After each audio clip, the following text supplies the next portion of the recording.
পরিকল্পনা বা কিছু একটা সময় যথেষ্ট পরিকল্পনা করতাম জীবন নিয়ে, বাট এখন যেটা হচ্ছে পরিকল্পনার চাইতে যে জিনিসটা হচ্ছে আমি আসলে যদি বলেন যে অ্যাকর্ডিং টু টাইম লিভ করতে খুব পছন্দ করি। হ্যাঁ, সো আমার কাছে মনে হয় যে আমি আসলে 6 মাস পরে গিয়ে আমার এরকম একটা বিল্ডিংয়ের কাজে হাত দিব বা এই কাজটা করব সেটার চাইতে অ্যাকর্ডিং এখন সিচুয়েশন ডিম্যান্ড এত তাড়াতাড়ি চেঞ্জ হয়, মানুষের আকাঙ্ক্ষা এত তাড়াতাড়ি চেঞ্জ হয়।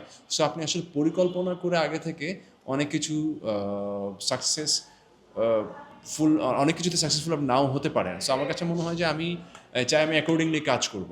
সে একটা সময় দেখা গেল হচ্ছে অনেক বড় বড় আর্টিস্টরা বা রেগুলার যারা কাজ করছে তারা আর সিরিজে কাজ করছে না, টিভি সিরিয়ালে কাজ করছে না। হ্যাঁ, কারণ তারা হচ্ছে সিঙ্গেলে কাজ করছে। আমি জাস্ট কথার কথা এক্সাম্পল দিলাম। কিন্তু আপনি দেখেন আমাদের এই গল্পটাতে আমাদের এটা আমাদেরই গল্প, এখানে কিন্তু আমরা খুব প্রমিনেন্ট আর্টিস্টরা কাজ করছি বা করছেন। হ্যাঁ, সো এখন দেখা যাবে হুট করে এমন একটা জোয়ার আসতে পারে যে বাংলাদেশে নতুনভাবে সিরিজ নিয়ে মানুষ চিন্তা করা শুরু করলো, নতুনভাবে সিরিজ বানানো স্টার্ট হলো বিভিন্ন গল্পের, যাতে মানুষকে সিরিয়াল দিয়ে অ্যাট্রাক্ট করে রাখা যায়।